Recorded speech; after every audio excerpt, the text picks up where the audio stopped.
bite from this bug can kill you, and I'm about to enter the bite zone with the assassin bug. Ah, yeah, it's getting me. Oh, yeah. All right, guys, right now I am in the jungles of Borneo on the hunt for an assassin. This is a super creepy, crawly insect that both flies and bites. And if I'm able to catch one today, I'm going to take a bite for myself to put it on the bite sting index. But there's a little catch. In addition to the pain I will experience from this bite, there's something a lot more dangerous than meets the eye. And as I'm going through it, I'm going to describe to you why you never want to be bitten by an assassin bug. We're gonna start flipping logs. We're gonna be looking on the leaves, looking on the ground, looking everywhere throughout this really dense jungle environment. There's all kinds of creepy crawlies in this rainforest. Let's search this whole area, guys. This looks really good. The assassin bug we're looking for is either gonna be orange, yellow, or red, any of which are gonna be pretty easy to pick out of this environment because we have a lot of greens and a lot of browns. The colorful pop of these bugs is not something that blends in very well out here in Borneo, but there's a reason why these bugs don't care. We'll talk about that once we find one.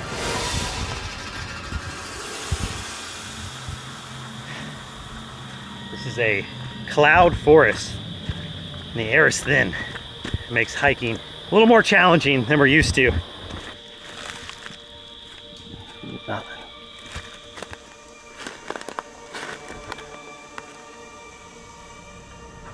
Got one, right here, right here. Get the stick. Now it could fly. Guys, if it flies, I'm gonna spring into action, but I wanna see if you can get a shot of it. You see it on that stick? There it is. We got a red one. Red assassin bug. Andrew, can you hand me a jar? Sure. Thank you. See if I can scoop it up before it flies away. All right, I'm gonna put this down. You guys ready? We're ready, Mark. Got it. Got an assassin bug. A bright red one too. All right, it's game on. Oh man, I can see its dagger-like mouth already. Let's go set up the bite table. It's go time.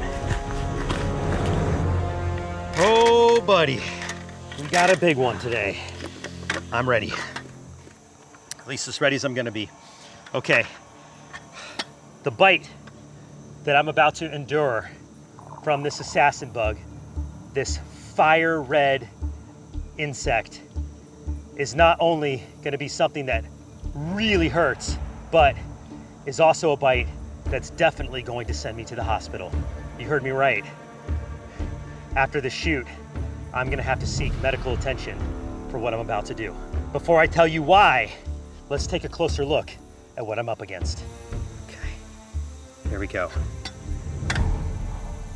Perhaps the first thing that we notice looking at this assassin bug is its coloration. Bright red, speckled with a black polka dot pattern, and then of course that easily identifiable elongated head with the proboscis sticking out of the face. And that appendage, it's what's going to inflict the pain in today's bite test. Before I tell you about why this insect is so dangerous, let's get a closer look at it so we can appreciate just how unusual this assassin bug is. Now it can fly, so we gotta keep an eye on it. Hopefully it just sits right there. This has gotta be one of the most aposematic looking insects. Ooh, almost flew away there.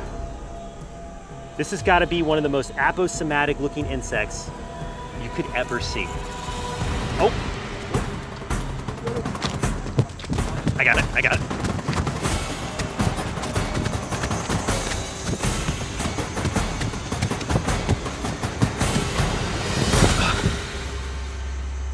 Right there on that leaf. Okay. Oh no. Got it. Oh. That was close. Almost got away. That was very close to ending this bite test way too soon. Woo! Got my heart racing from that sprint, guys. Okay, well, let's, I'm gonna hold it in the forceps for the rest of the presentation. How about that? That works, Mark. The assassin bugs here in Borneo can fly, and most assassin bugs can fly. And they range in sizes from very small insects that are called kissing bugs to very large. The largest assassin bug is called a wheel bug, and we have those in the United States. But they are not anywhere near as colorful as this one. There it is in a defensive position, attack mode, ready for battle. Let's talk about why the bite from an assassin bug hurts so bad and why they bite in the first place. It's an assassin, it's a predator. It is out there actively hunting other insects and invertebrates to eat. And the way that it incapacitates and kills its prey is by injecting with that long proboscis a digestive saliva. You can actually see a bead of it at the end of that proboscis right now. That is a digestive enzyme that when enters the body of a victim will dissolve it, and then it will use the proboscis like a straw to slurp up its insides. Oh, yeah. Okay, now let's talk about why this is such a dangerous bite for me to be taking. Some assassin bugs can spread a deadly disease called chagas. Chagas is a condition caused by parasites, mainly found in the Americas, but has recently spread to both Asia and Australia. The reason chagas is so deadly is because once infected, it typically goes unnoticed for many years until it silently leads to major health problems, including heart failure. The main reason I have not yet ranked assassin bug bites is because of the risk of this silent killer. But out here in Asia, it's safe enough to test this dreadful bite because the chances of me misidentifying the kissing bugs that spread it are almost zero because they do not live here. All that said, I can still get other nasty parasites from this bite, so I will be taking a full parasite blood test when I return to the United States, just to make sure I didn't catch a killer bug by accident. And on top of all of that, I have heard and read that the bite from these Bornean assassin bugs is extremely painful. So handling this insect can not only land you in a world of pain, it can land you in the hospital getting a blood test to make sure you don't get an incurable disease. And with that, I think it's time to rate the bite of the Bornean assassin bug. You guys ready? We are, Mark. Are you sure you want to go through with this? Not really, not really. But enough people have been wanting to know about assassin bugs in the comments. I am willing to take a bite from this one to describe the pain and to officially rate it on our BSI. I'm gonna rank this bite, like always, on 3 different factors: intimidation, pain, and aftermath. All right, guys. I think I'm as ready as I'm ever gonna be. It's time to go flesh to proboscis with the Bornean assassin bug. Got cameras ready? We're ready, Mark. I'm gonna do it right here on 3. Oh, this is like stabbing yourself with a bug. I don't know why, but it's a lot easier mentally to get stung by a wasp or a bee. They kind of do the work for you. This is like I'm looking at that dagger-like mouth part and I'm literally having to pop it into my own skin. I really don't like needles. Man. All right, ready? I'm Mark Benz, and I'm about to enter the bite zone with the assassin bug. On 3. 1, 2, 3.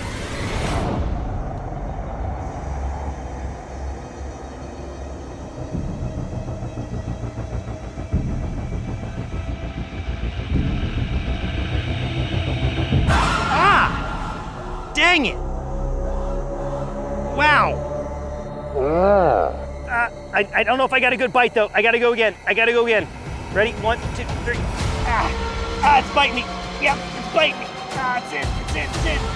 Oh, yeah. Yeah, it's getting me. Oh, yeah. Oh.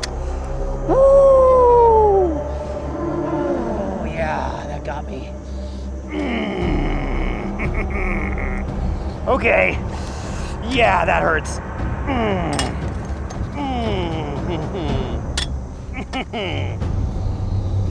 Oh, wow.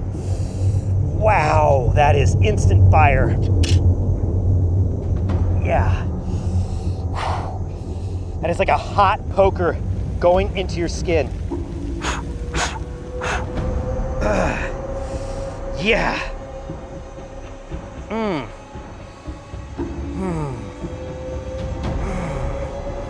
Okay. Wow. And yeah, it just keeps burning. I can feel it. I can feel venom. I can feel the venom doing damage under my skin. It feels so weird. It's just like simmering under the skin. It almost feels like the blood is boiling around the bite. That was so weird. I've never had a more instant pain from what looked to be a gentle touch. Did you guys see the proboscis? It just kind of like went out like an elephant's trunk. It went like whoop, and then touched my skin almost like a feather. It didn't like spear down like I expected. It touched the skin with the softest landing. I didn't think it was even gonna bite at first, and then I felt something from its mouth go under the skin. I don't know if you saw it. When I was pulling it out, you could see its tongue. Do you see that? Yeah. Oh, dang it. It got me. And it doesn't look like much, but it sure hurts. Holy smokes. Okay, guys, well, let's roll the rating on the Bornean assassin bug. Oh. On intimidation, this assassin bug is a standout. With its bright red colors and size, it scores much higher than other assassins you will find. On top of that, they do fly and bite without warning, making them a bug of most concern that you want to avoid at all costs. For that, it's a 7.8 out of 10. On pain, the pop of searing sting was quickly followed by intense burning and welts. It was very much like a hot poker that went in without warning, a sensation that I will never forget and really ranks it up the ladder. So for that, I give it an 8.1 out of 10. For aftermath, the swelling did flare up a lot after the bite, but in the days to follow, it turned into a more typical looking mosquito bite welt. However, this bite, of course, came with the big risk of parasites, and the anxiety of that alone bumps the score up significantly. And then there's the blood test results, which I was very nervous to get, but once I had them, they luckily came back completely negative. So while a positive test would have easily made the aftermath a 10, this time I got away with a 7.3, giving this bright red assassin bug a total BSI score of a 7.7. This is crazy. I'm using a drone to try to catch one of the most painful stinging insects on the planet. That's a warrior wasp nest. I have no idea whether or not this is going to work. Oh my gosh, I think we got one. Land, land, land, land, land. Oh my gosh. I am going to finally take a sting from a warrior wasp, one of the most painful insect stings on the planet. Now, I really want to put this animal on the bite sting index, but the only problem is I've been searching for warrior wasps for days, and the only nest I've been able to find is all the way at the top of that tree. So if we're gonna catch a warrior wasp, it's gonna be a real challenge. We're not giving up. Let's see if we can get down to the base of the tree to see, one, if it's climbable at all. Two, if we can maybe makeshift an extra long bug net. This is an extended pole. Here, check this out. Look how long this gets. Whoa, it just keeps going. Yeah, I think that's fully extended. All right, yeah, see if we can attach this simple bug net to the end of this pole. Maybe I can climb up high enough is my thought, and I can swoop it down. This nest is easily 30 feet off the ground. I think I see it. Let's get under here and check it out. No, this is not looking good. That nest is 40, 50 feet up. Well, maybe we could just fly up there. Fly up there. Huh. Fly up there. How much do you think that weighs? Well, that's really light. It's only a few grams. It's light, right? Really light. Okay. I think I have a crazy idea. Let's get back up so we can get advantage of the nest. I've got a new plan. Let's go. All right. I think this could work. My thinking is because there is nothing in front of the nest and there's enough space there, I might be able to attach this net to a drone, and maybe with enough attempts, we catch one in the net. But let's get the drone out, man. This is it. We're gonna give it a shot. All right, get a little warm. Sun's coming out. Take that jacket off. Got some tape, set of pliers, got our net. A little bit of very thin twine, but very strong. And then of course we got an older drone. Yes, this drone has already seen a couple of bumps and bruises. With this net to essentially trail behind the drone like this. Okay, first things first, let's get a piece of string long enough. Got it. That is some strong string. Okay, I think something just like that. That's gonna do it. That's where we want it. Right in the center, right there. Okay. Now here's the thing, you only have one net. Gotta make sure it's really on there. Not to mention it's gonna have to stay in place. And no, in case you're wondering, I've never attempted anything like this before. This is a first. That's done, okay. Let's see how this looks. So this is the idea.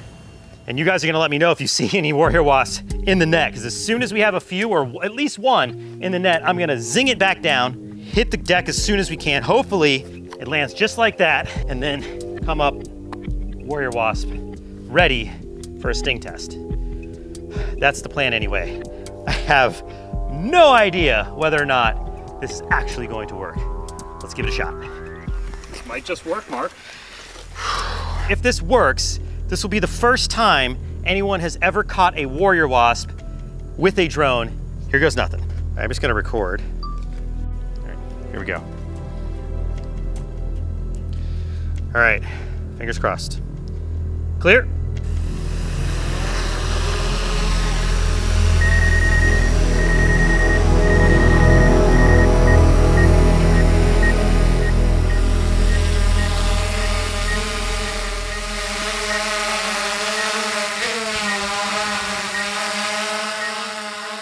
All right,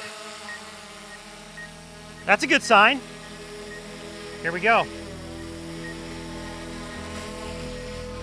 What we're trying to do is unprecedented. Let me just go up high.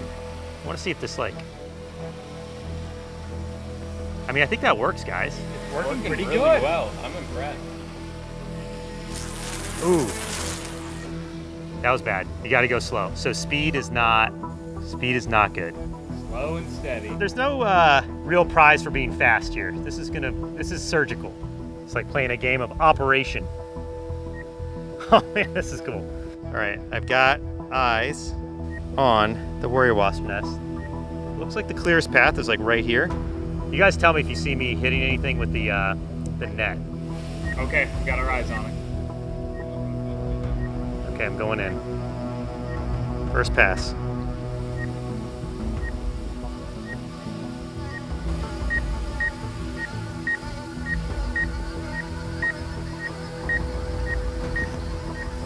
There it is. Okay. All right, definitely, I could see a warrior wasp on the nest. I have not gotten a swarm yet. All right, they're starting to come out. I gotta turn on sport mode. There it goes. Okay. I didn't want to do that until I got close enough. I am right there, guys.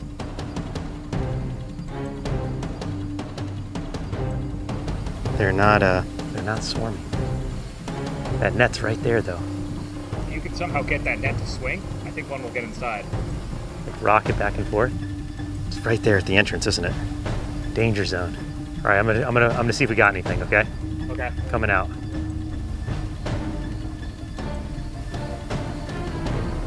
All right. Dropping the net. All right, nothing. All right, should we go back in for another pass? Right next to you.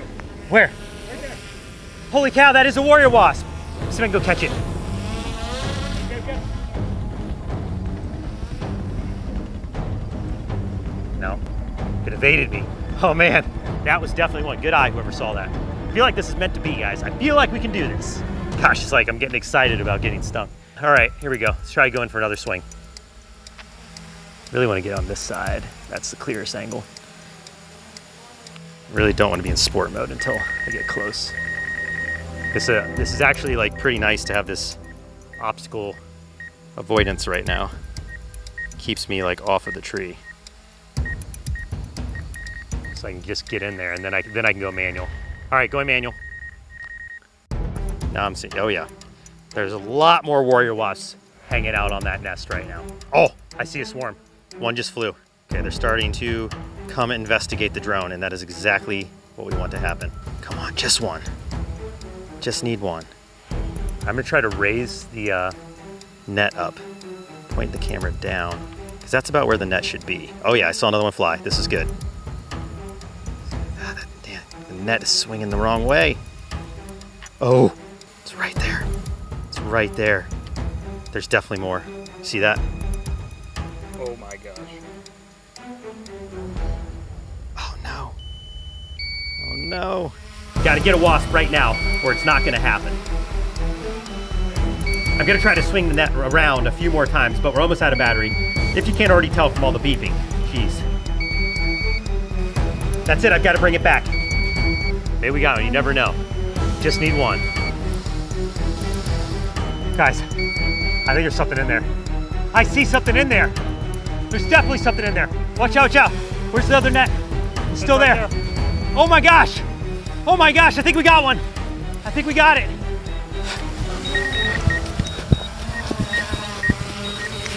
Land, land, land, land, land. Yes! Is that? Oh my gosh, we got one! Woo! Oh my goodness. Hang on. Yes, that is a warrior wasp. Oh my gosh. Yes! Yes, all right, hang on, let me get it. Oh my gosh. Oh my gosh, hang on. Let me get in the jar. Let me get in the jar. Come on. Come here, don't you go anywhere. Oh man, all right. Come on, come on, come on, come on. Come on, get in there. Get in there, get in there. Oh, guys, it worked. Yeah, baby. Mwah.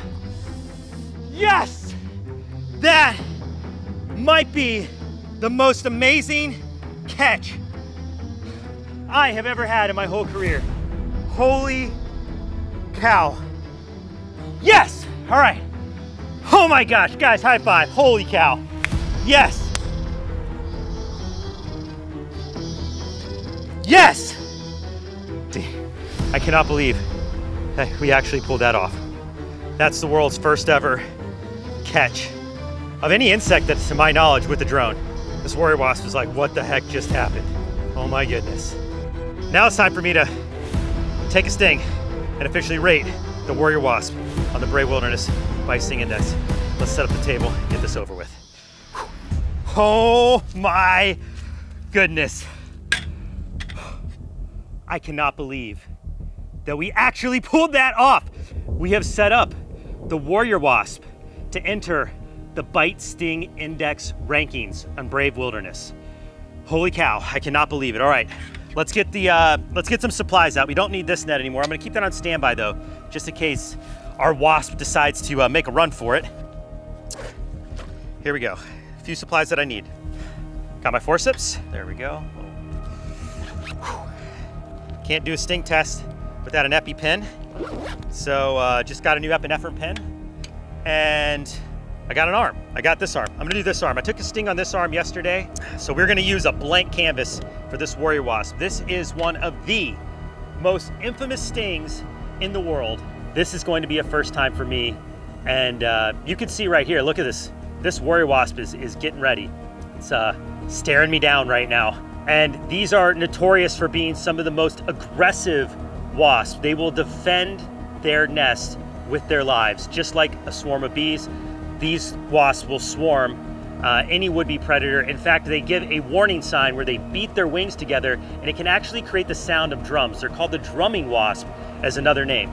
But this wasp, we know all too well as the warrior wasp. Ready to go, ready for battle. and I think that it's ready to enter the Bite Sting Index officially. So we have come up with a brand new sting index that we're going to rank all the world's worst venomous bites and stings on. And instead of coming up with just a pain factor, I have taken so many stings that I can tell you that it's not just the sting that you need to take into consideration. We are ranking this on 3 main factors. We have intimidation, pain, aftermath, all rated from 1 to 10, and then we add them all up and take an average to give the insect or arachnid the official Bite Sting Index for Brave Wilderness. Now, the warrior wasp is intimidating. It is all black, it has an iridescent shine, very menacing mandibles, and almost a fighter jet type appearance. When it flies through the air, you can actually see its abdomen sticking up in the air. It's almost like a harrier flying in to feast or defend. And that is why these insects possess such a painful sting. They are famous for their aggression to protect their nest. So when it comes to intimidation factor, I'd say it's pretty tough to get a taller rating on intimidation. As far as pain, I've never taken a sting, so I'm gonna give it a fair and honest assessment as to how bad the sting actually feels. And then of course, the aftermath. The aftermath of the sting is, I think, the most unique part of the Brave Wilderness Bite Sting Index, because it's often not the initial pain that really gets you. It's the days of healing from the damage. And then we will give you an instant score right after the sting. Can I please have the butterfly net? Thank you, Andrew. We are not taking any chances. I think you know full well just how unbelievable it was that we were able to get one warrior wasp. If this wasp gets away, that's all she wrote. We won't have a video. So I'm going to use this butterfly net as a bit of a safety net to make sure we get the warrior wasp in a good hold. Okay, and then we are not going to take much time, guys. These warrior wasps are very strong for their size, and they can easily get away. So I'm going to like get it in the forceps. I'm going to put out this arm, and we're going to take the sting. Camera's rolling, camera's ready. We're rolling. This is a one and done. Here we go. Man, I'm getting nervous now. It's like hitting me. Like right now when I'm getting the insect into the forceps, that's, my brain knows that it's about to be sting zone time, and we're about to enter a world of pain. Okay, let's see if I can get a grip in here. Give it one chance, it will fly away without hesitation. Okay.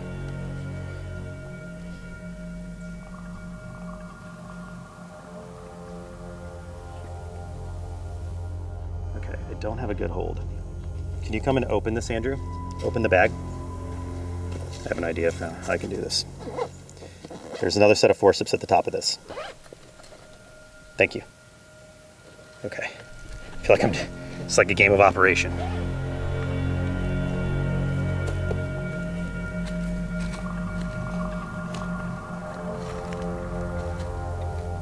Now she's biting these forceps. Let go.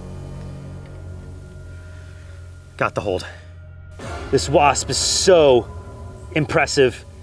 So aggressive looking. Look at those mandibles. Those are some jaws. I have a feeling this isn't just gonna be a sting test. I'm gonna get chomped in the process, so we're gonna factor that into the score.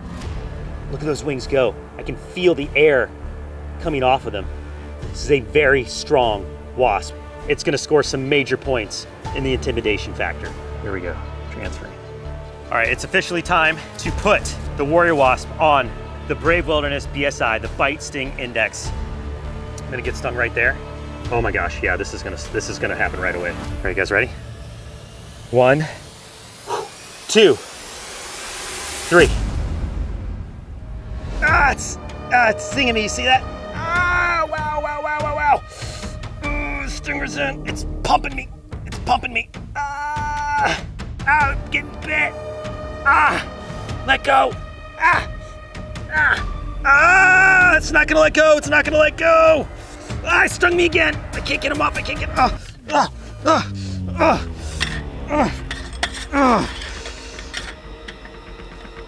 Ow. Dang.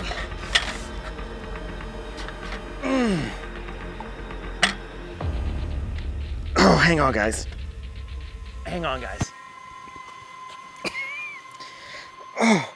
Oh my gosh. I cannot believe how bad the bite was. All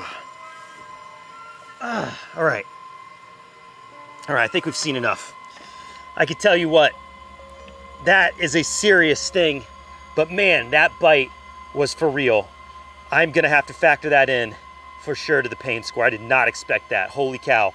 The warrior wasp, this insect means business. I'm gonna get through the aftermath, but you get to jump ahead. Let's give the warrior wasp an official ranking on the bite sting index. Here it goes. On intimidation, the warrior wasp looks downright menacing. Its impressive size and appearance screams, "Don't mess with me, I pack a punch." Plus, knowing that this is ranked as one of the 4 worst insect stings on the planet, similar to the likes of the bulldog ant and tarantula hawk, definitely made me nervous to take this sting. So for that, I give it a 7 out of 10. For pain, the sting lives up to the hype, which delivered immediate burning pain right through my arm. On top of that, it also packed a nasty bite, which was much worse than I expected, adding to the intensity of the pain that I felt. So for all that combined, I give it a 7.9 out of 10. For aftermath, the warrior wasp left me with major swelling and redness for multiple days, and was very tender to the touch. Now while it was painful, it still fell short of the bone-crushing aftermath from the bulldog ant. So for that, I only give it a 7.5 out of 10. All combined, the warrior wasp ranks at a 7.5 out of 10 on the Brave Wilderness BSI, which places it in some seriously painful company, at least for now. I just found the biggest scorpion. I think we gotta do a sting test. Here we go, buddy, come here. Oh, don't wanna take a sting yet. Here, I gotta corner him, Here we go. All right, here we go, ready? I got him. You guys see a shot? Got it. 1, 2, 3. Oh, yeah. Yeah, they can pinch really good. He's pinching me. When they pinch you, your first instinct is to let go of that tail. And that's exactly what the scorpion wants. So it can wield that stinger and inflict a painful punch. Ooh, but you just gotta fight through it. Eventually he'll relax and realize he's been caught. But look at the size of that scorpion. That is one serious arachnid. Let's see just how painful the giant hairy scorpion really is. Oh boy, would you take a look at that. Look at the size of that scorpion. And it is time for another sting test, this time with America's largest scorpion, the giant desert hairy. Now we found this scorpion just feet away, right here at our Airbnb in Tucson, Arizona. In fact, check this out. We have a live studio audience today. Try to keep it down, guys. The giant desert hairy scorpion earns its name because it is truly giant. Most scorpions out here are a fraction of the size of this one. This is a truly huge arachnid with a stinger that is also giant. And this is a species that you would come across. If you lived in Arizona or you're out here adventuring, this is certainly an animal that can end up inside your house. I want to take a sting today to show you just how severe the sting from this scorpion truly is. And then we will know once and for all whether or not we need to be afraid of this hairy arachnid. We're also going to rank this sting on 3 factors: intimidation, pain, and aftermath, scoring each from 1 to 10, and then we will average the total to see where this scorpion rates on the brand new and official Brave Wilderness Bite Sting Index. Boy, it is fired up and aggressive already. Holy cow, look at those pinchers. This scorpion is big enough to actually give you a sizable pinch. So when I first pick it up today, I'm gonna get walloped right off the bat. Now, before I get stung, let's talk about some of the things I brought with me for the test today. I brought with me some sting kill. I have never used sting kill on any of my sting tests before, so I thought, hey, it's in my pack. Let's give it a shot with today's scorpion sting to see if this sting antidote actually relieves the pain from a scorpion. And then, of course, I always bring with me my first aid kit along with my EpiPen. Just in case I have some sort of severe allergic reaction to this venom, the EpiPen will save me in time to get to emergency services. So I always carry an EpiPen. Never attempt to do what I'm about to do. This is not a good idea. Yes, I think this is going to hurt very badly. Please do not attempt to do what you're about to see. I am definitely nervous. I am always nervous before I take a sting from a species for the first time, because until you take the venom firsthand, you never really know how bad it's going to be. So with that, I think it's time to get hands-on and release the beast. You guys ready? Got the shot? Okay.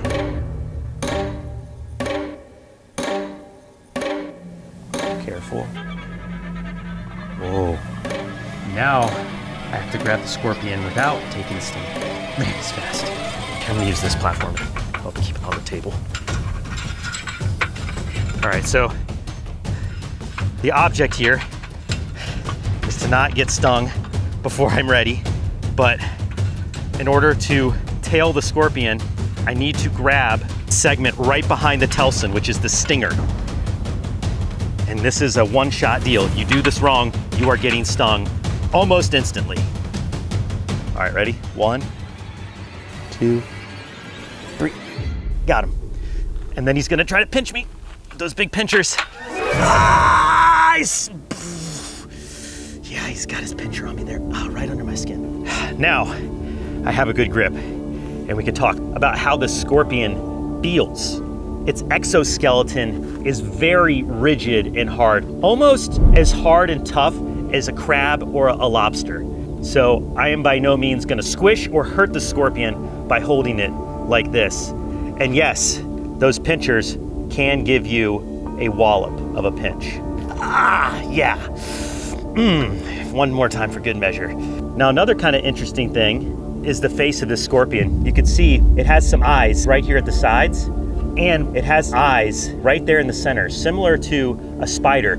It gets its name, the giant desert hairy, not only because it's giant in size, but because it's also hairy. You can see the hairs off of all the appendages, and you can really see the hairs coming off the tip of the stinger there. You see that? And those hairs help the scorpion sense its environment. This is an arachnid, having 8 legs, related to spiders, but of course it has a much different defense mechanism than a spider. Spiders use fangs to inject venom. Scorpions inject venom with the stinger on their tail. Okay, I think it's time to talk about the business end of the scorpion. The sting of the giant desert hairy is delivered by the tip of the stinger, the telson, which has a venom gland within it that delivers its venom like a hypodermic needle. And this animal uses its sting as a means of defense and predation. This scorpion will be out hunting at night. Once it finds a prey item, which would be other small insects, arachnids, or even a small lizard, it would grapple it with those large pinchers and then inflict a painful sting, subduing its prey so they could be eaten alive. But in this sting test, it will be using its stinger as a defense mechanism against my hand, just like any would-be predator. Okay, it's time to go hand to stinger with America's largest species of scorpion. You guys ready? We're ready, Mark. So here's what we're gonna do. I'm going to cover the scorpion with my hand, my left hand, and I'm going to release the stinger. When I do that, this scorpion is going to instantly go into defense mode and rapidly sting me with that tail. And I can tell you right now, this scorpion is fired up. It is ready to go. It's pinched me multiple times, and it means business. You guys ready for this? I'm looking at the tip of that stinger right now. On 3, 1, 2, 3. He's pinching me. Oh my God, the venom sprayed. Did you see that? Oh, it's stuck there. I had to pull the stinger out. It was stuck under my skin, and I got sprayed by venom. Did you guys see that pool of venom? Oh my gosh. All right, here, I gotta put this back. Oh yeah, that was a full burst. I definitely got dosed, and it burns. You see it's already starting to get red around my knuckle. It's starting to burn really bad.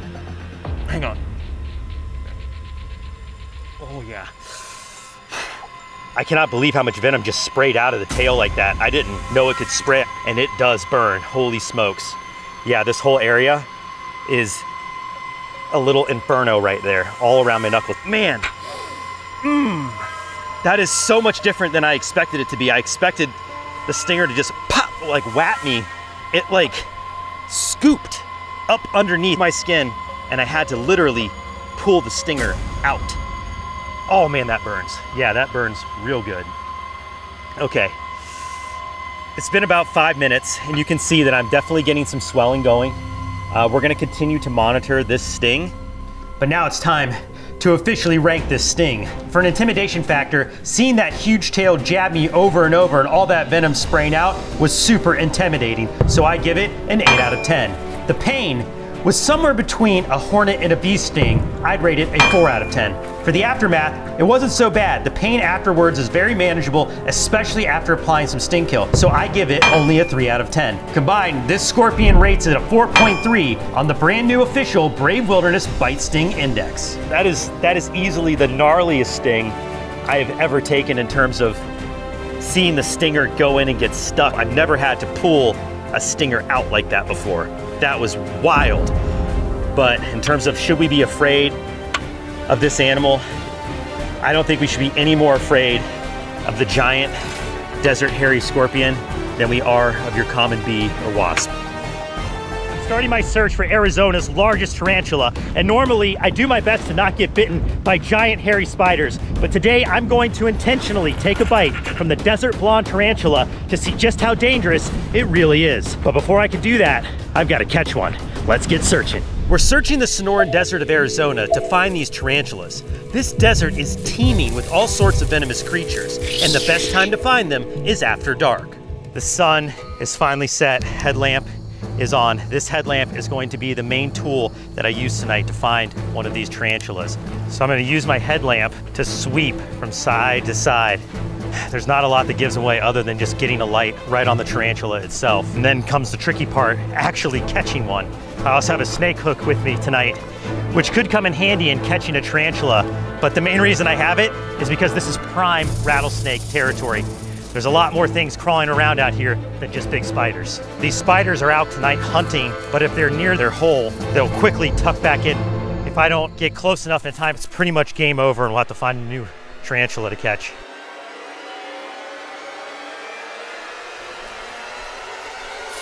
Whoa, we got a rattlesnake right there. You see it coiled up? Right there. Back up a little bit, guys. That is a western diamondback rattlesnake. Now, it is not a big one.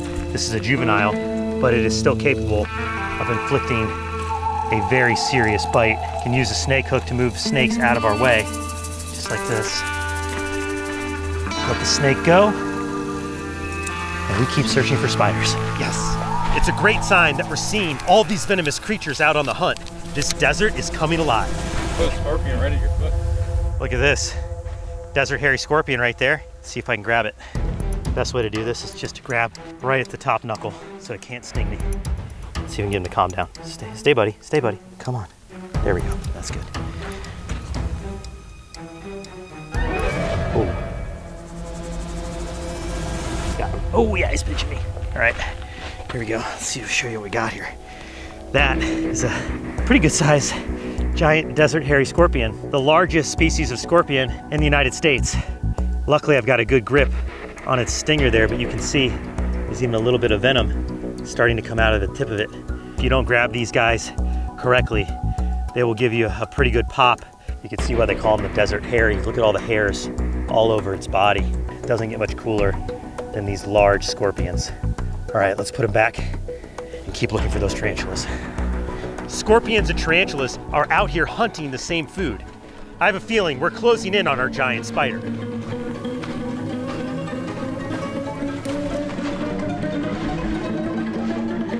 Oh, I got a spider right there. Let's go. All right, I got my container. Let's see if we can get a catch. Okay, its hole's right here. I'm going to need to move in carefully. That is a big male. Oh no, I lost it. Hang on, maybe I can coax it back out. Oh no. Ah, lost it. Wait, hang on. It's still there. I got it back. I got it back. Snake hook is coming in clutch. Okay, coax it this direction. See it rearing its abdomen up. Okay, oh, just bit the snake hook. Here we go, guys. Got it. Got it. Here we go. Woo! Oh, buddy, that is a good one. Big male desert blonde tarantula. After a little bit of searching and a little bit of luck, then we brought the snake hook. We got ourselves our tarantula for the bite test. All right, I'll take you back in. Let's go, guys.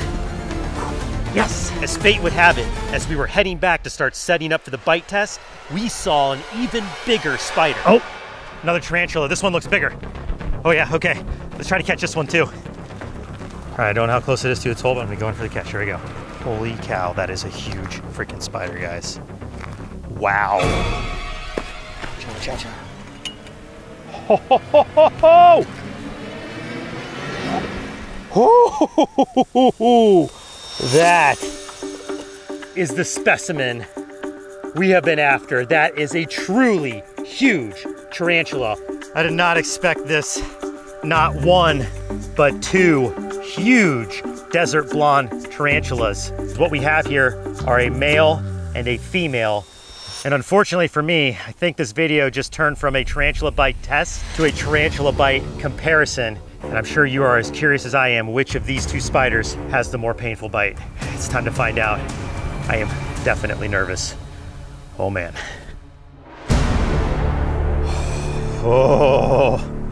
Oh my goodness. Two full-grown desert blonde tarantulas. And the table is now set for the ultimate spider bite test here in the Sonora Desert. I'm not gonna sugarcoat it.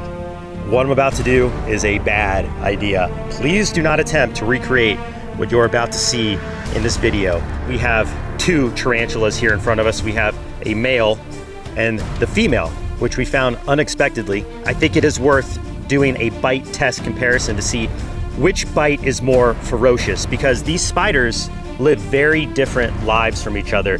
Females actually live for a lot longer. We're talking 25 years for a female tarantula and only 5 to 10 years for a male. Females tend to bunker down. They stay a lot more localized to their nests, where the males are much more nomadic and predatory.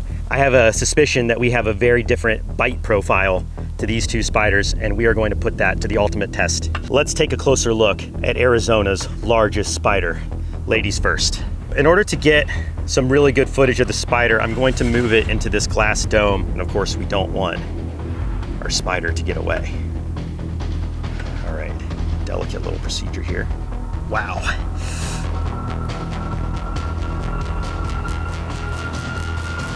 There we go, perfect, perfect, perfect transfer. Oh my goodness. The fangs on these spiders are enormous.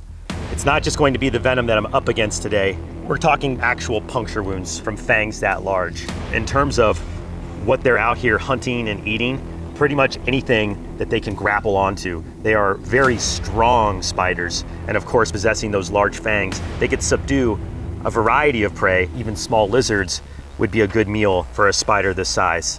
The females tend to be a little bit bigger than the males. They are called a desert blonde tarantula, predominantly because you can see those hairs and just how blonde they are in the middle. But that is a full-grown desert blonde tarantula. The best way to probably go about doing this is for me to grab it by its carapace, the top of the head of the spider, and I'm gonna try to pin it, grab it, and then I'll be able to show you the fangs and of course inflict the bite right here on my thumb. All right, brought a couple things with me today. I have a large pair of tweezers. Of course, we always bring first aid kit. The thing I need the most is the EpiPen. The worst outcome that can happen besides the pain that I'm about to experience is an allergic reaction. I think it's time to take the first of 2 bites from a tarantula. Okay, here we go.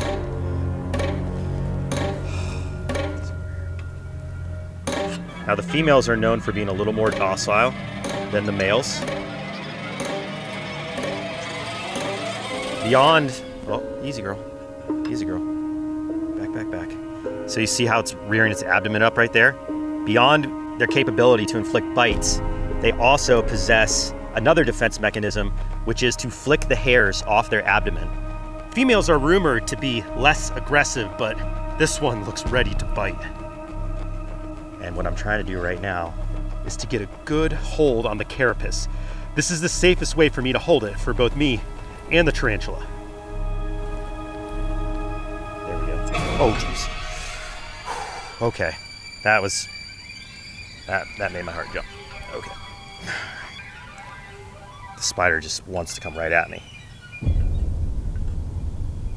Oh my gosh. Did you hear that? That is the sound of spider fangs scraping the table. Okay. Look at the size of those fangs. And their fangs are retractable, just like a snake. And they are thick. We're talking some very large fangs. Those are going to pop holes in my skin for sure.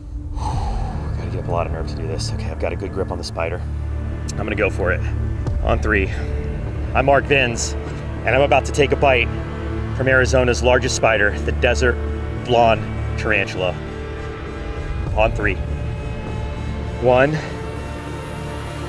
I'm so nervous. 2.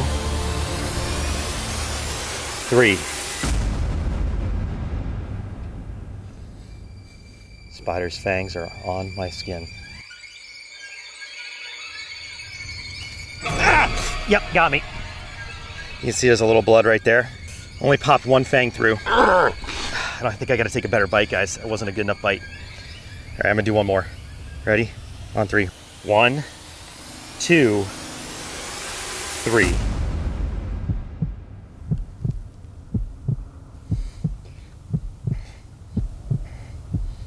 Ah! Yeah, that time it got me. That time it got me good. Oh my God. That freaked me out. Oh my gosh. Okay, hang on, let me get the spider back. Get back in there, girl. Get back in there. Yeah, see right there. See that? Definitely burns. Oh my gosh, my adrenaline is like firing right now, guys. I feel like my soul just jumped out of my body. That is the most freaked out I've been around an animal. And it definitely burns. Oh man. My neck, okay? Yeah. My neck is like seized up. It's like I've got a cramp right here. I don't know if it's from the bite or if it's from just the nerves and the tension. Oh my gosh. I think it's nerves. I don't think it's from the venom. Definitely burns. It's definitely a burning sensation. I had to really try hard to get that spider to bite me. I want to point that out, that this spider did not want to bite, but that was not an aggression bite, for sure. Okay, I think I'm good enough to do another bite. I think it's time to bring in the second tarantula and see if the male can inflict a more aggressive bite wound, which I have a feeling that's gonna happen. Males are known to be more aggressive, and that's why I wanted to do a bite test here. Much darker in coloration than the female too. Not looking forward to this. And my hand still burns from that first bite. Okay, come here. Come here, you. Come here, you. Okay. Got a pin. Oh my gosh. Way stronger. Way stronger. Way more aggressive. Look at it attacking.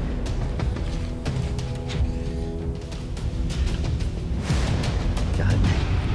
Oh boy, that was tough. Okay. There you have it. The male desert blonde tarantula. Here are the fangs. You can see just as terrifying as the female spider. You can see there's even venom on these. Okay, on 3. I'm about to take my second bite, this time from a male and much more aggressive desert blonde tarantula. On 3. 1, 2, 3. Just waiting for the bite to come. You see, he does not want to bite me. It's not as angry as the female. No. Big reaction is that these animals do not want to bite me. So while we've given this spider plenty of opportunity to inflict a bite, you can see it really has no intent to do me any harm. And frankly, it should be a lot more afraid of me than I am of it. So I hope after watching this video, we all have learned Some important lessons about Arizona's largest spider. Even though these spiders are large and admittedly pretty creepy, we really have no reason to fear them. And honestly, their venom isn't that strong because spiders this large tend to use their strength to overtake their prey. They don't want to bite you, and even if they do, it's really not that bad. All right, let's let our spiders back off into the desert. All right, guys, it is the wee hours of the morning here in Western Australia, and we woke up early because we are trying to find one of the world's smallest marsupials, the honey possum. These tiny creatures only live in Western Australia and are rarely ever seen because they are super quick, hopping and bouncing from tree to tree. Now, while they are smaller than a mouse, they are actually related to koalas, kangaroos, and wombats. And if I'm able to catch one, I'm going to show you why this is one of the most impressive and smallest mammals in the entire world. Now, these creatures are very agile. In order to have any chance of getting one up close to the cameras, we're going to need to use some technology to aid us. So what we have here is a thermal scope. You can see the scanner here, a live feed on the phone, and it will detect any body heat coming off of these small possums.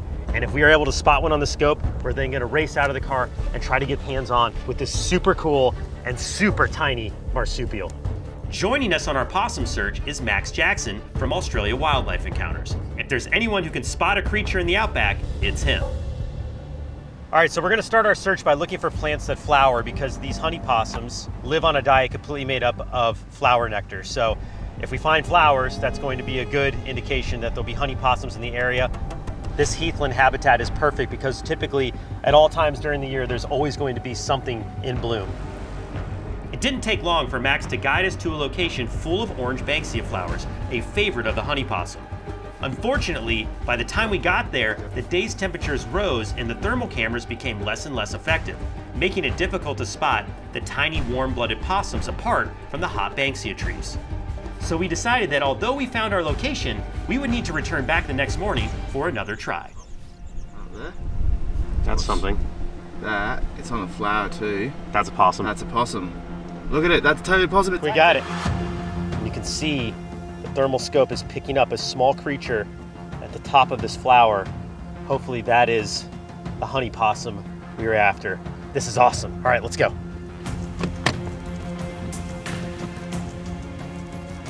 Oh yeah, I see it. Yeah, I see it. Yeah, I see him. I definitely see him, man. He's flying around there. All right, do you want me to hold, stand back and you see if you can go for a grab? Yeah. I'll keep an eye on it with this laser. Okay.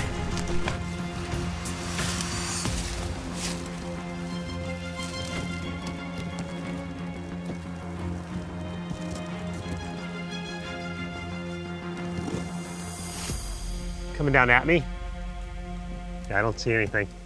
Thought I saw a flash of it when we first walked up, but it's hard to tell. Like, could have just been a branch in the wind. So I saw him moving down, I kind of lost track of him from there. Oh, hang on, there. That's him, he's moving around, he's at the bottom, he's like, yeah, he's this head level, he's around there somewhere. Okay. So he's gonna be at the top of this tree.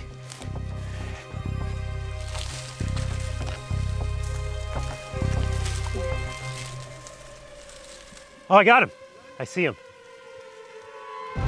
I think he jumped down. Saw him for like a fleeting glimpse. All right. Well, let's keep trying. Yeah, he's like right there.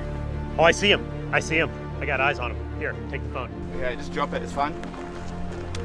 Okay, I am looking at it. I am staring right at it.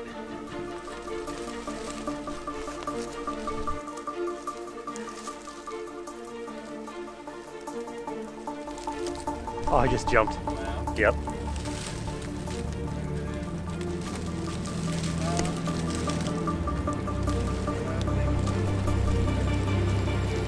Got him. Where is he now? Oh, I see him. Oh no. Oh no. Oh no. Oh, I'm so close. Oh my gosh. I can't believe I missed that. Oh. Ah. All right. These guys move fast. They are so incredibly quick. He's at the flower again. There's just too many escape routes for these honey possums to go. I can see them, I get within like an arm's reach, and then they see me and go bing, and just jump to the other branch.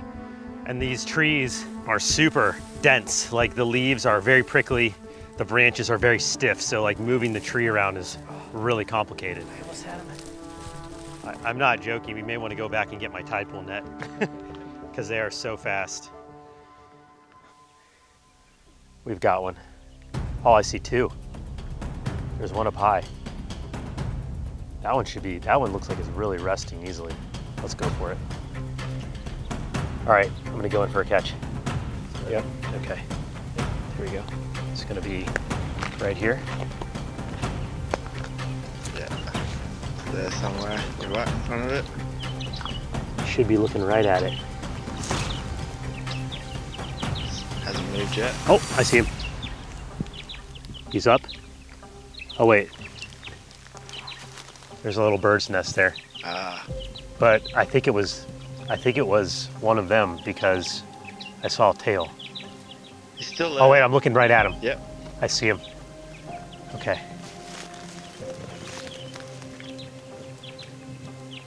I'm looking right at him. Oh, he's moving. He's moving. He's running overhead. Huh? I heard it. This way? He's up high, actually. He's on a flower. You should be able to see him. He's there. Come back up.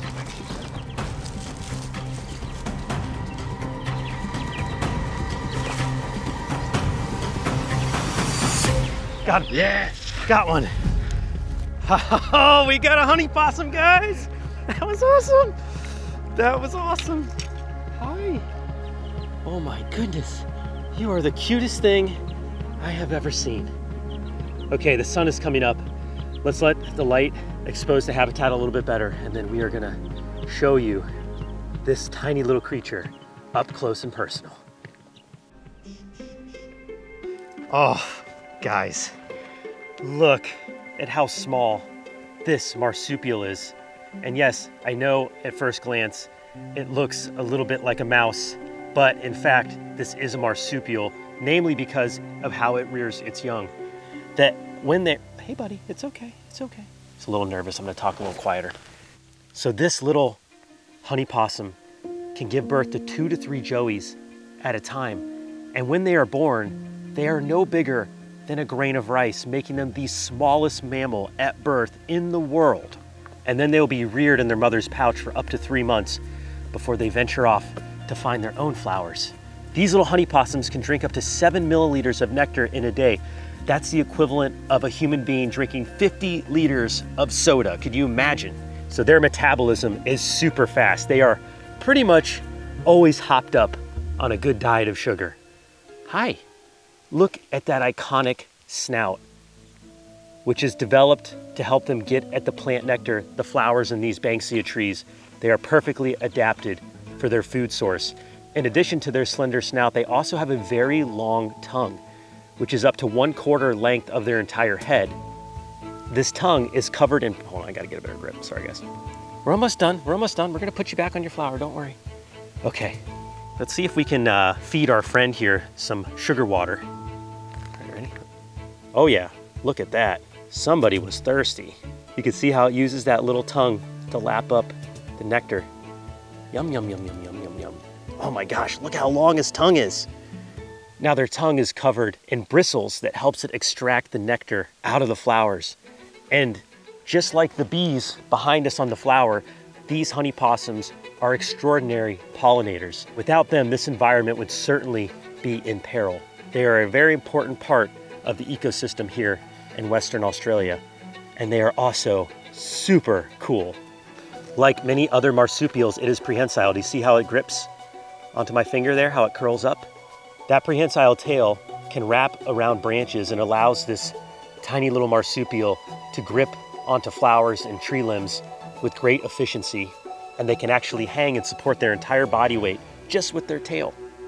So me gently holding it here is totally fine for this creature. The base of their tail is very strong and can support their entire body.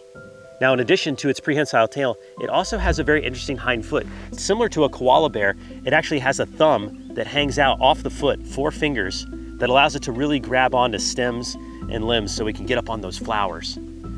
So another distinguishing feature about the honey possum are those tiny little ears, which are quite large for its head. It has an extraordinary sense of hearing, and that's going to help it stay away from predators that would be out here trying to get them as they're feasting on flowers. Anything from a snake to a bird would make a meal out of a honey possum. They do have striping running along their back. The males have a bit more of a prominent stripe down the back, which leads me to believe that this is a male. Sir, thank you for joining us today on Brave Wilderness. Ow, it's trying to nip me a little bit. Luckily, the honey possum really lacks any serious teeth. It has a couple of flat peg-like teeth, but nothing that's gonna give me a serious nip this morning. You are teeny tiny and super adorable. All right, now these creatures are nocturnal. The sun's starting to come up. I think it's time to put our honey possum back on its flower and let it nap for the rest of the afternoon. You were so good. Thanks for hanging out with us. How about a flower? You want a flower? You hungry?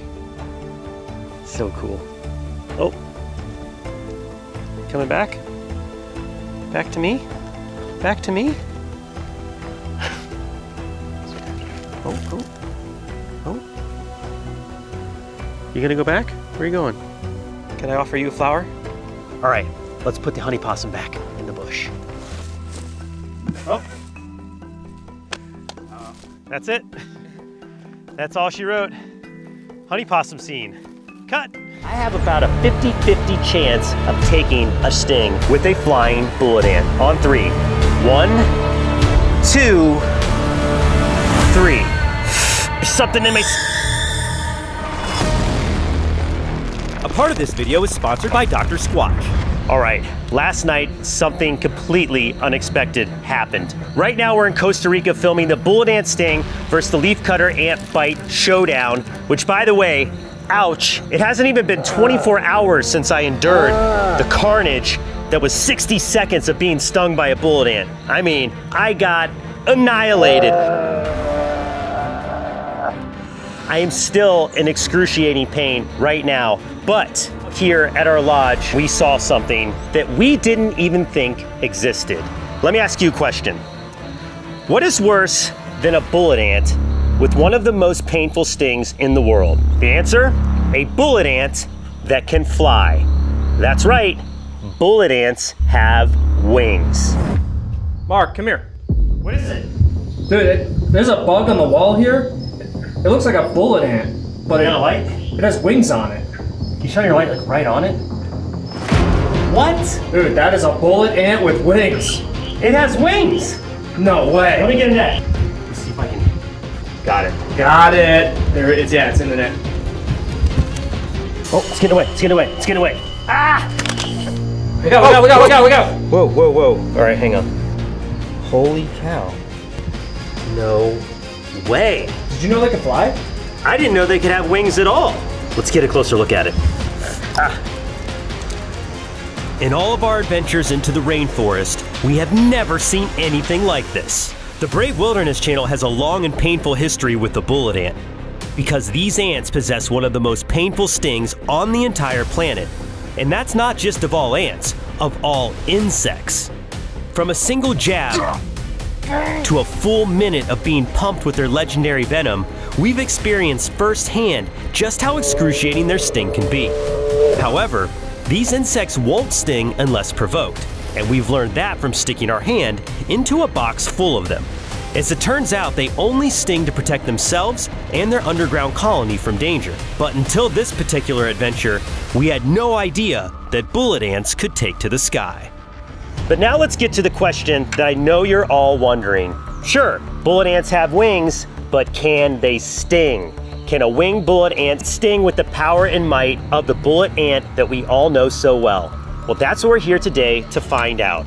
I am prepared to take yet another sting test to see if the winged bullet ant is something that we all need to be concerned of. But before we do that, let's take a side-by-side comparison of both of these ants. Colorations, proportions, they look nearly identical. I mean, maybe, and just maybe, the winged bullet ant is a little bit bigger. But outside of that, the only major difference that I can see is just behind the head On the wingless bullet ant, you've got a couple of spikes, a couple of nodules right behind the head on that middle part. On the wing bullet ant, you have more of a hunch or a hump. I'm guessing that's where all the wing mechanics are contained that enable this ant to fly. But before we get to the sting, let's discuss why ants have wings in the first place. In order for ants to start a new colony, like bees, they have to swarm.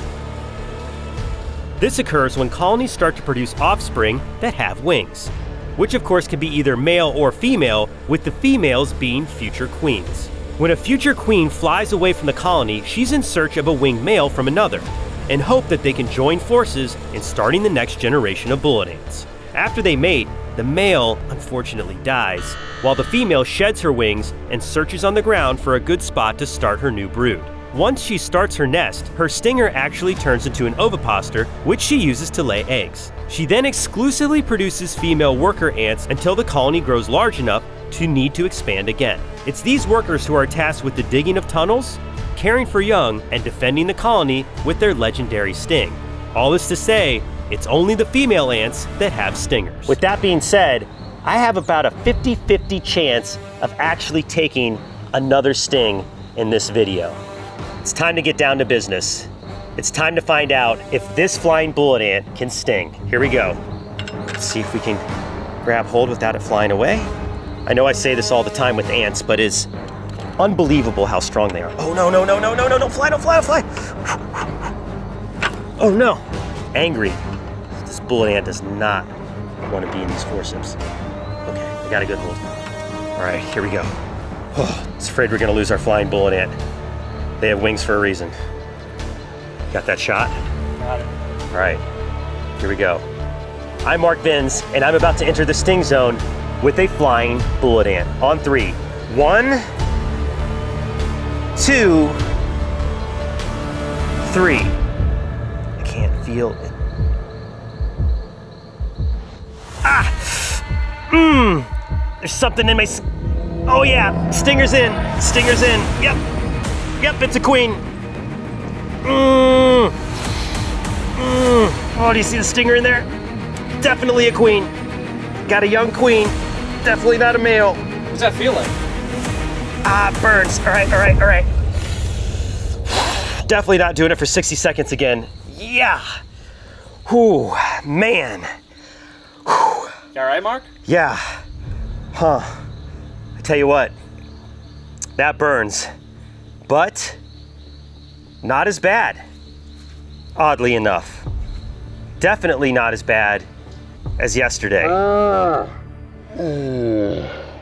me put her back in the container.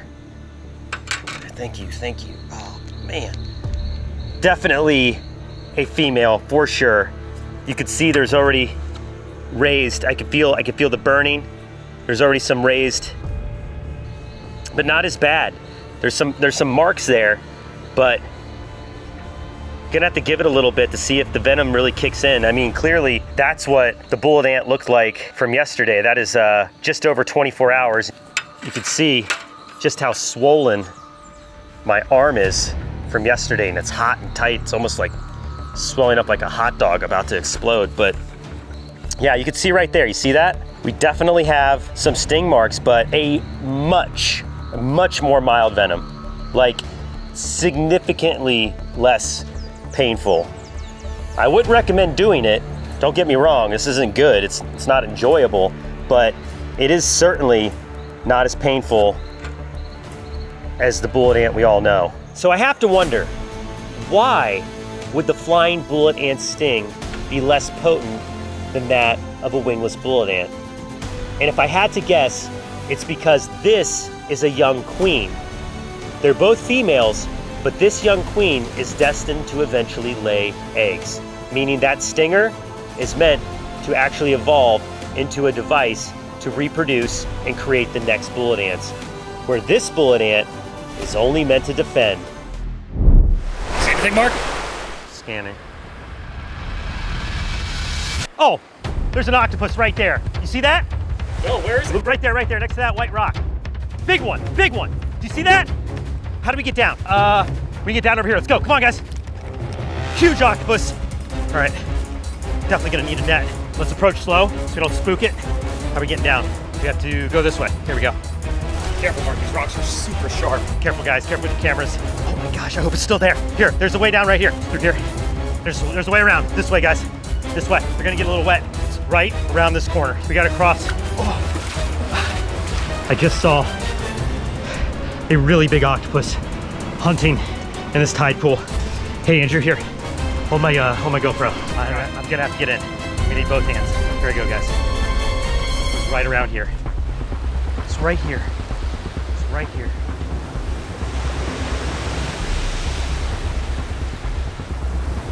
There he is.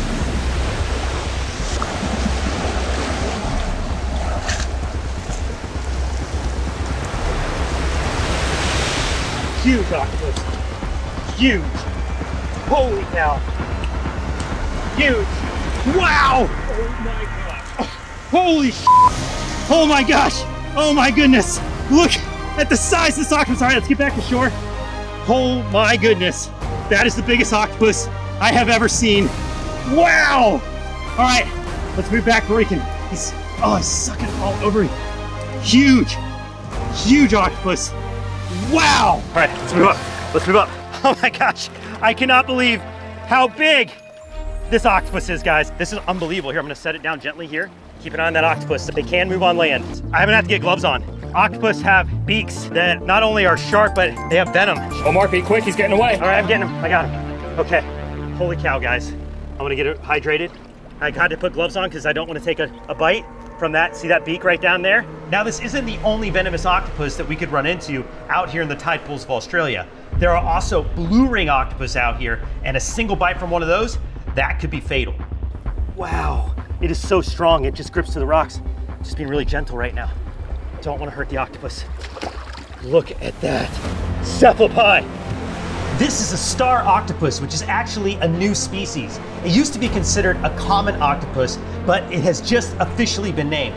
I cannot believe we caught this one on camera. Their venom isn't lethal to humans, but taking a bite from a beak of a creature this size, that would put me in a world of hurt. This is one of the Mac Daddy finds that you could ever come across here in the tide pool. And I cannot believe this. This is the best octopus catch I've ever had. I'm so pumped, and we weren't even out today really filming. We were scouting this location, and we looked down off the cliff, and boom, we saw this octopus hunting in these shallow rock pools. Luckily, we brought our cameras with us. Oh my gosh, that is so awesome. Andrew, reach out and touch the octopus. What does it feel like? It's so soft. Whoa, did you see it just change color? Whoa. They are incredibly adaptable creatures. You can really see it changing color when I hold it here in the water. It changes from light color to dark color, and that's because it's trying to blend in with its surroundings and confuse me while I'm holding it. It has the ability to not only change its color, but also change its shape. What's it feel like, Mark? It is unbelievably gummy feeling. Definitely a little bit slimy. Those suckers are so sticky when they grab on, and it has the ability to like let go like that. I'm not dropping the octopus, it's dropping itself. Octopus are also very intelligent, and it's going to try a bunch of different tactics out here to escape, including becoming slippery and blob-like, almost like turning itself into a ball of jello, which is gonna make it much harder for a predator to hold on to. I'm just trying to give it support, and they can be out of water. They have the ability to walk on land, move from tide pool to tide pool, and we caught this one out hunting for crabs. Related, of course, to the snail, but looks nothing like the snails I'm used to seeing. Look at how well this octopus is keeping its shape too. Oh, and those suction cups. The suction that it has with its arms is really hard to believe. This cephalopod is so incredibly strong. Look at that octopus. One of the most bizarre life forms on the planet. Also, one of the most intelligent creatures. In scientific experiments, they've actually been known to solve mazes, and they are master escape artists. Look at that. Look at those eyes. Oh, what an alien. Cephalopods have complex eyes, and there's so much that we don't know about these creatures. One of my favorite movies lately has been The Octopus Teacher, and seeing this octopus just is like taking me back to that film, and just how intelligent these creatures are. So we want to be extremely gentle. We have no idea what's happening right now in this octopus's life. What we do know is that it is not breeding, because a female that just recently laid eggs would never leave them behind. So because this one was out hunting, we know this octopus has not yet bred. And look at that. Are you able to get a shot of those suckers? Look at those. And it has the ability to just grip on. Like if I hold it right here on my arm, it'll sense the ability to grip. I can feel it like tense up when it wants to move. And then like in a second, it'll just go limp and slip away. I'm doing everything I can right now to be gentle and give this octopus support so you can see it. Unfortunately, a lot of octopus that are caught here in Australia are actually harvested for food. But rest assured, this octopus is going right back where we found it. Okay guys, even with gloves on, I'm trying not to take a bite from this octopus. They can pierce skin and gloves, but they are venomous. Look at that, it's undoing my watch. These creatures are so intelligent. Wow, look at that, look how strong it is. It's able to support all of its weight, just gripping onto my watch and my wrist. I'm trying to give it support, but I also don't want to take a bite. Where's that mouth? Okay, and it can be out of the water for periods of time. I have continued to dunk the octopus. Oh my gosh, it's really on me. Hang on guys, I gotta adjust. His beak's really close to your wrist. Yeah, it's very close. It's really trying to get me. Look at that, it's got my watch. And then I'm supporting the weight of its body so we don't just leave it hanging. But this octopus is so incredibly strong. Like it's almost like a constrictor. I'm trying to like get it off of me. Ah, oh, come on buddy, come on. Come on. Oh my gosh, it's really on me guys, hang on. Do you hear that? Hear that suction popping? Ah, and it does kind of hurt. I won't lie, an octopus this size, those suckers on my skin, look at that. That does not feel good. Those suckers are really into me. You can see where they're like leaving behind suction marks. Wow, holy smokes. Okay, I gotta get it away from my wrist. That's making me nervous. All right, hang on guys. Let me get these off. Oh, one by one. Come on, buddy, come on. Come on, let go, let go. Come on. It is so strong, I'm trying to, oh, took my watch off, look at that. You wonder if octopuses are smart or not? This one literally just unlatched my watch. I'm not kidding, but look how powerful those suckers are. I am in awe of this creature. Not only are they incredibly intelligent, but they are lethal predators. And for anybody who thinks an octopus isn't very strong, look at my wrist. Just sucking onto my wrist right there with its suction cups on its arms. Look at that, I'm gonna have like raspberries for a while. But totally worth it to get hands on.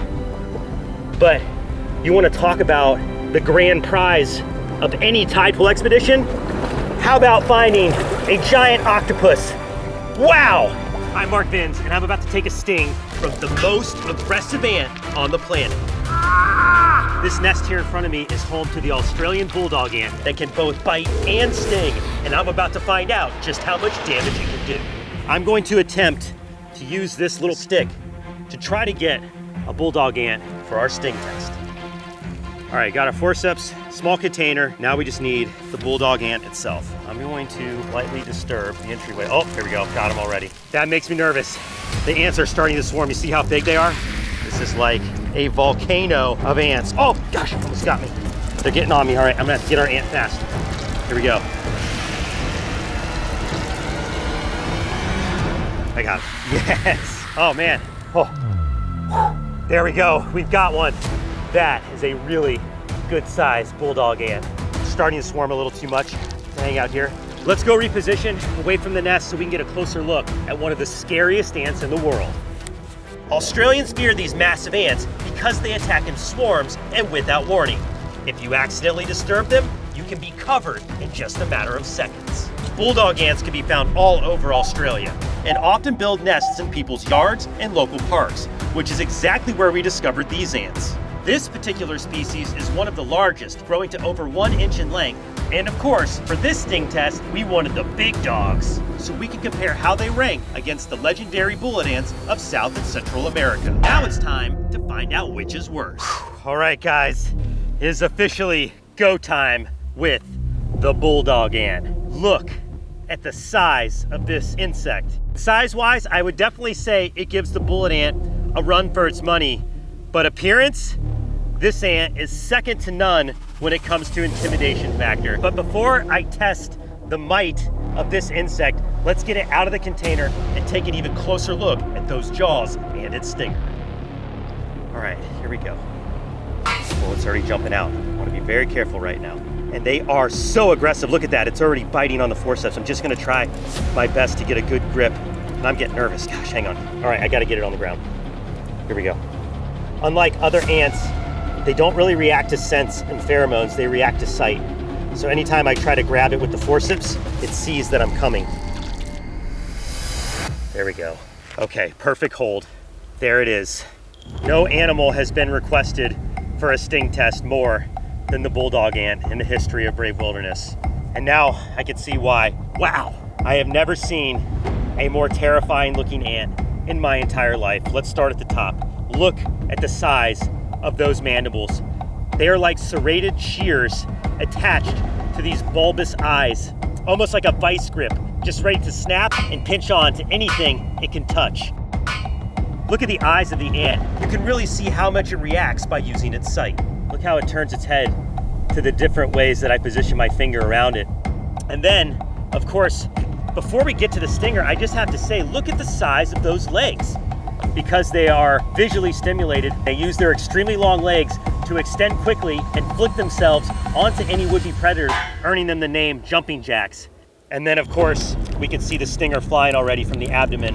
Like other stinging insects, only the females can sting. This is actually a sentry or a soldier ant tasked with guarding the front of the nest. And you saw, with just the slightest disruption, a fleet of soldiers came flying out of the nest, ready for attack. They got all over my boots and nearly took a sting right away, but we saved the sting for this moment in the video. The sting of this ant is said to be one of the most painful experiences that you can get from any animal here on the continent of Australia. Some even argue in the world. The biggest difference between bullet and bulldog ant stings are the toxins they use. Bullet ants use a toxin, which is slow building and can last for days, where bulldog ants use formic acid that causes instant pain. And when these ants swarm and cover people by the dozens, they have the ability to take down a fully grown adult. Holy cow, she's looking at me. Oh my gosh, look at that stinger go. I have a feeling this is going to hurt. I'm Mark Vins, and I'm about to enter the sting zone with one of the most terrifying ants on the planet, the Australian bulldog ant. On 3. 1, 2, 3.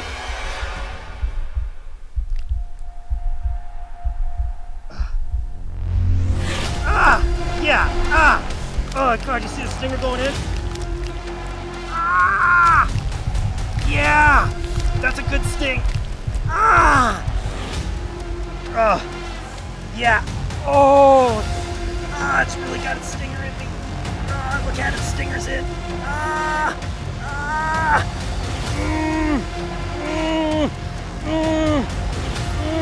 Ah! All right, put it back in the jar. Oh, that hurts. All right. Ah! Oh my gosh! Woo! Oh my goodness. Yeah, that burns. That is a super intense sting. Oh my gosh. Okay, hang on. Let me compose myself. Oh man. That was like instant fire underneath my skin. So much more like potent than the bullet ant. But I can tell you this, the bite was really nothing.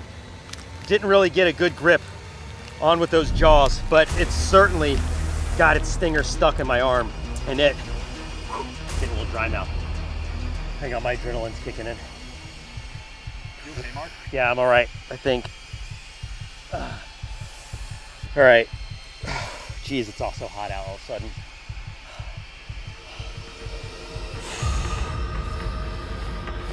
All right, I think I'm good to continue on. All right. Oh, you bulldog. Oh, all right, See that stinger site? Got a little bit of a acute swelling, maybe some residual bumps, and it definitely burns. I would say the initial onset of the sting, it was like a lightning bolt, way more intense than a bullet ant. But I can tell you it's already starting to subside a bit. But wow, that is a rip shot of pain. Man.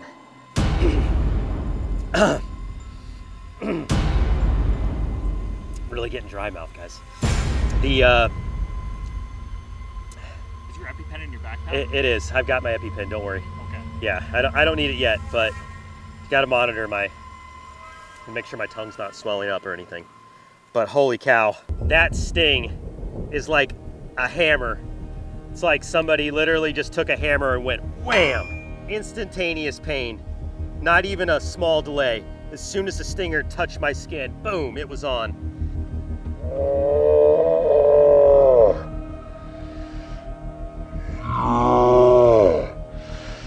Oh, I hope you enjoyed that one, because I don't think I want to go arm to stinger again with that intimidating little ant. Now, I am not out of the woods by any means. I'm going to continue to monitor this sting over the next 2 days. I can tell you this, a single sting from a bulldog ant so far does not compete with the bullet ant. Unlike the bullet ant that just started to build and build and build, I'm starting to really get past that initial wave of pain. And now I'm just really more dealing with the after effects of adrenaline.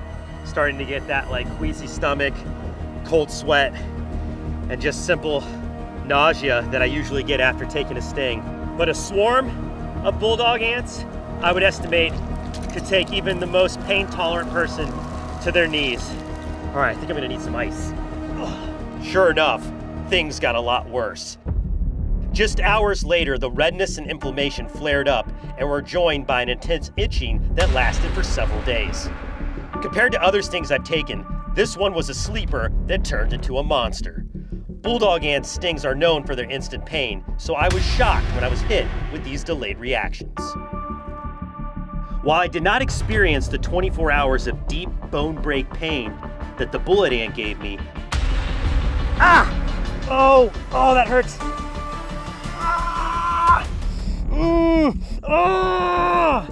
That is searing pain. This was far from an ordinary walk in the park. In fact, as of the editing of this video, my arm is still discolored and healing. If I were to have been swarmed and stung like the stick in the beginning of the video, it would have been a very bad situation.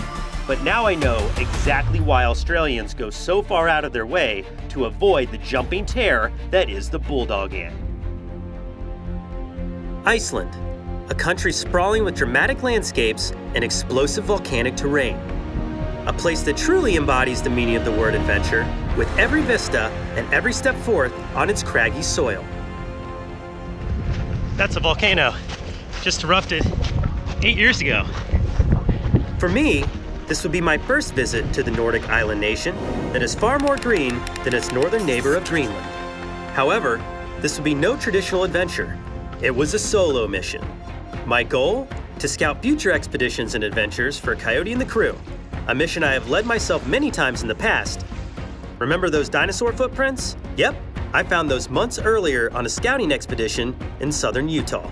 But now, because of advancements in camera technology, I can take you with me on these exciting and often unexpected adventures. Here we go. Time to go snorkeling in freezing water. Let's do this.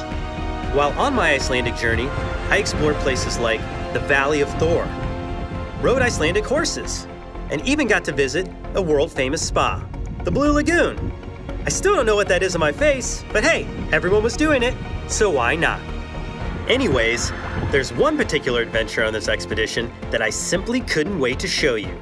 That being my journey into the icy waters of the Selfie fissure. The fissure itself is a byproduct of the North American and Eurasian tectonic plates drifting apart, leaving in their wake multiple rifts that fill with some of the purest water on the planet. All right guys, we're about to go snorkeling in the Selfie fissure, some of the clearest water visibility in all of the world, and actually one of the only places that you can dive between two continents. Literally, we are standing in the fissure that separates Eurasia and North America right now, and we're gonna go diving in a natural spring. So it's very cold. We definitely don't want water getting inside our suits because it's around 2 degrees Celsius, just above freezing. But it's gonna be pretty awesome. We're about to go get our snorkel gear together and get in, so let's go.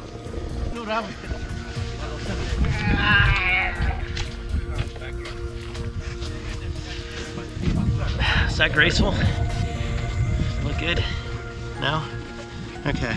Well, it's gonna keep you warm, so that's what's important.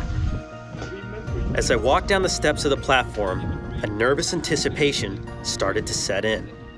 Entering 36°F water isn't something I tend to do every day. I mean, this water is only 4 degrees above freezing. Safe to say, it doesn't get much colder than this.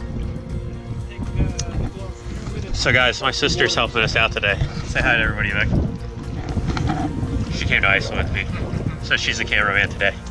But here we go. We're gonna go snorkeling in the Sulfra fissure. Time to get in.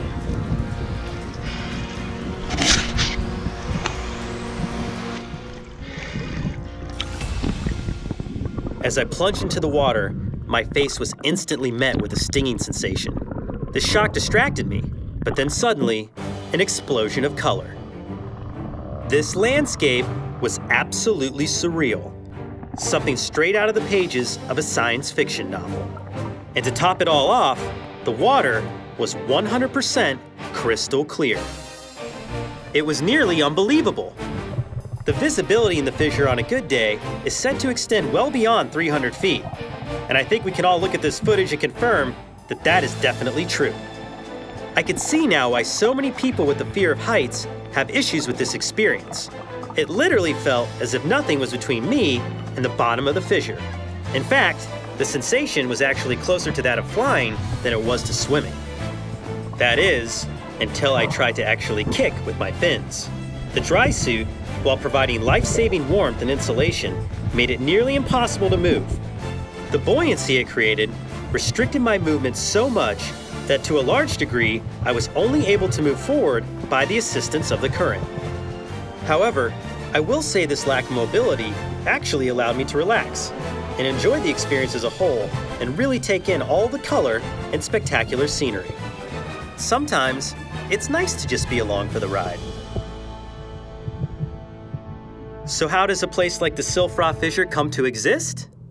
Well, as it turns out, Iceland sits smack dab on the mid-Atlantic ridge, which is formed by the separation of the North American and Eurasian tectonic plates. In Thingvellir National Park, the separation of these plates expands nearly 1 inch every year. But over the course of millions of years, it has created fissures, which are filled by a natural aquifer and glacial meltwater from the surrounding peaks. This water moves slowly, very slowly. In fact, it can take up to nearly 100 years to travel and filter itself through the porous volcanic soil, making it some of the purest H2O on the planet. It is so pure, you can literally drink the water around you as you swim through the fissure. And yes, I definitely tried it out. Well, the water is cold, but I can tell you guys, this is by far the clearest visibility I've ever encountered. And oh, by the way, the water is delicious. It is about the purest water that you could ever drink. So it is one of those scenarios where you can't drink the water. It's pretty awesome. Iceland. While it is delicious, it is actually the purity and frigid temperature of the water that helps to create the vivid colors in the landscape of this environment. As I continued to drift along, I couldn't help but dream of coming back to dive this location with the team. My imagination was literally running wild, trying to picture what the scene must be like from the bottom of the fissure. And I was also beginning to wonder, what else might live down there?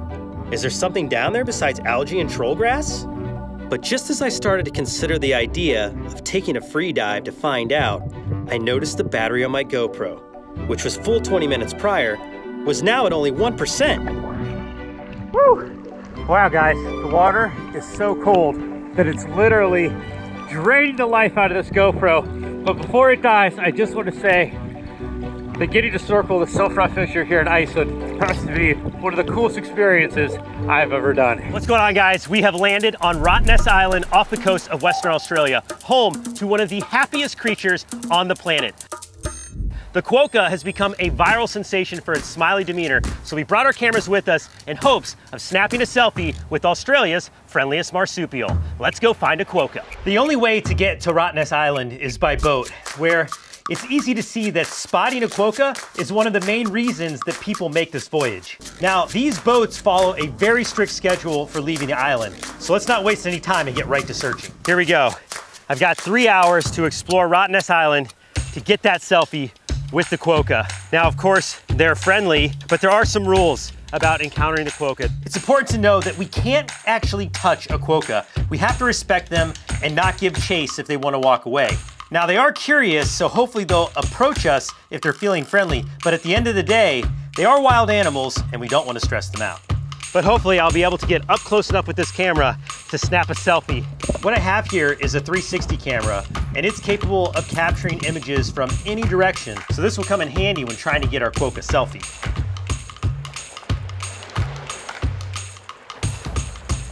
Throw that in the trash. Beautiful place. Great view, but I think the quokkas will be closer to the bushes and the shrubs off of the beach. Those plants are their food source, so that's where I bet they'll be. Now, these animals are endangered, but are found in their highest concentrations here on Rottnest. And they could literally be anywhere. We're seeing lots of quokka poo all over the place. This is a good indication that we are on the right track. This is fresh. Do you guys know what that is? What do you get when you mix a quokka and a poodle? Quokka poo. Blech. So far, no quokkas, but we do see one. We should be able to get some good video. A lot of the quokka are likely taking cover already to retreat from the sun. So looks like this line of trees might be a good bet to get our encounter. We are very far south of the equator. It's only 9:45 in the morning, but the sun has already risen to really high above the horizon. And our guess is the quokkas are already sheltering for the afternoon. So we're going to scan this tree line here and see if we can find any huddled up. Now, these aren't very large creatures. They grow to the size of an average house cat.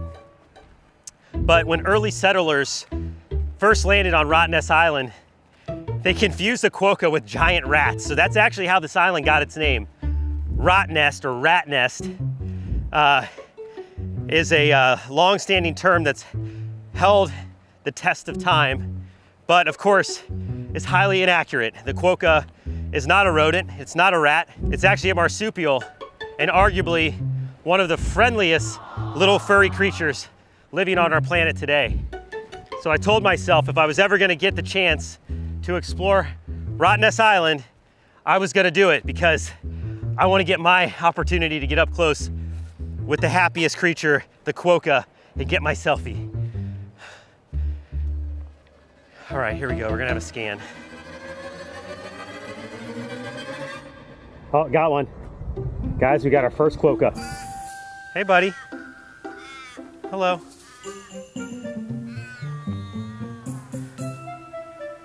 Hi.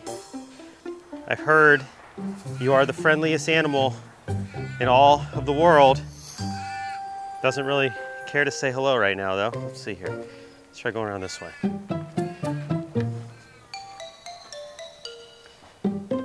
Hi. How are you? Do you want to come over to me? Say hi? You like cameras? No? No, you don't like cameras, huh? That's okay. We'll leave you be and find another quokka for our selfie. Let's move on. All right, guys. We have a quokka. Go be calm. I'm going in for the selfie.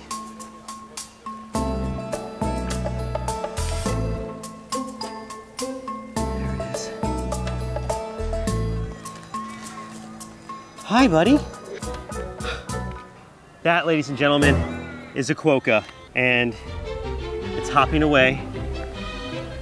Hi. Let me Let me go with my camera, see if I can get my selfie.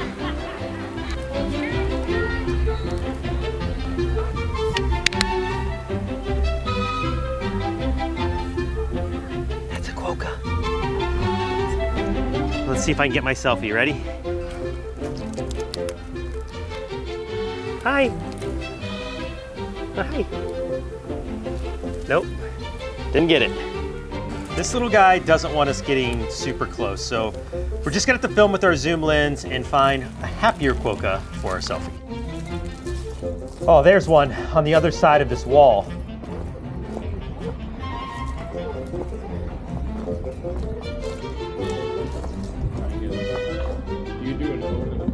Look at this guy.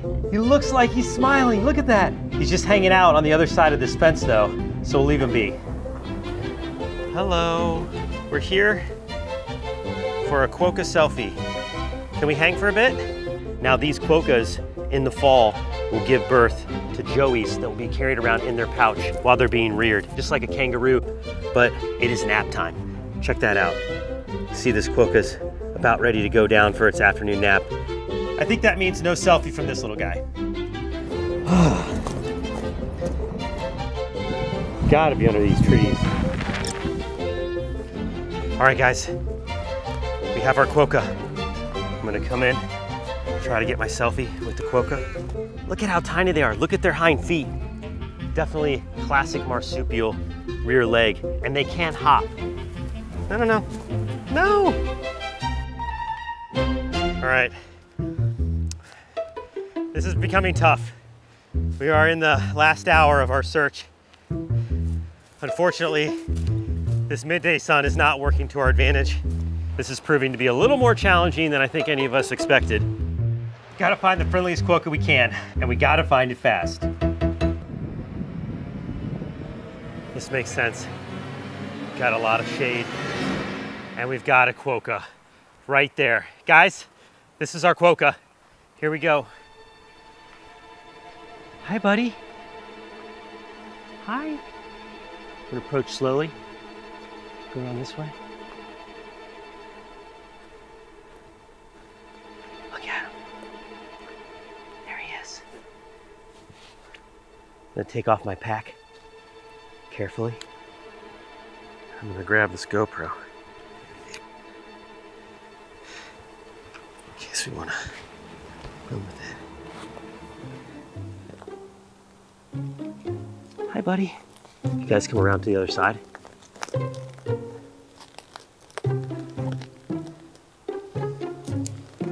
Having a little lunch. Hello. How are you? Okay, guys. We've got one. We are so happy to see you. I'm just gonna put this here. It's okay. No, no. Come back. Come back. It's okay.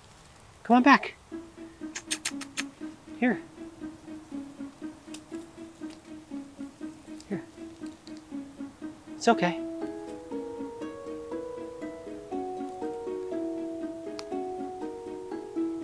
Yum, yum, yum. So, the quokka is very difficult to locate in mainland Australia. You can see why they would get into so much trouble with invasive species or other predators. Here on Rottnest, they do a very good job limiting the amount of feral cats and foxes that would make a snack out of a quokka. So it makes complete sense why their population is doing so well. And you are so cute and friendly. I'm gonna get a little closer, okay? Just a little bit. Just a little bit closer. Look at it, how cute this animal is. There you go. You want this?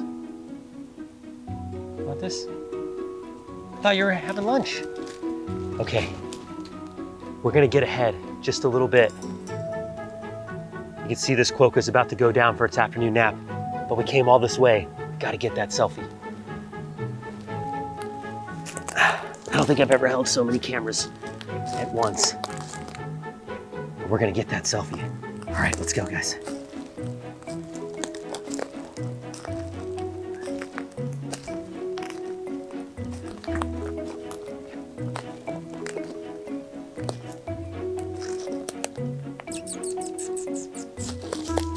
Hey. Hey. We found it nibbling on this branch. There you go. Yum. All right. We're gonna let the quokka get a little more comfortable, then I'm going in. That looks good. I'm hungry too. Hungry for a selfie. All right.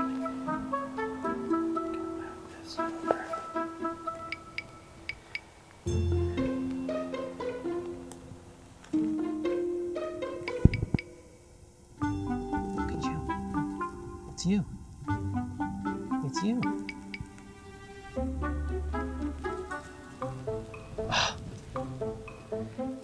Dang it. All right. We spooked the quokka.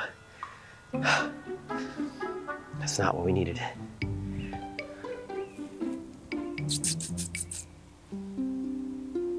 All right, guys. We're so close. Gosh, our ferry's coming up soon. We gotta get out of here.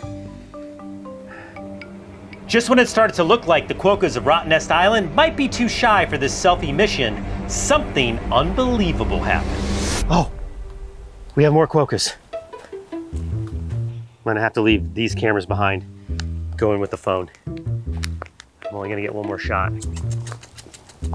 Hi. Here. Oh my goodness, this is it. We just hit the quokka mother load. This is what appears to be two parents and a little baby Joey. Oh my gosh, okay, I'm gonna try to get my selfie before I lose my chance. Hi. Hi.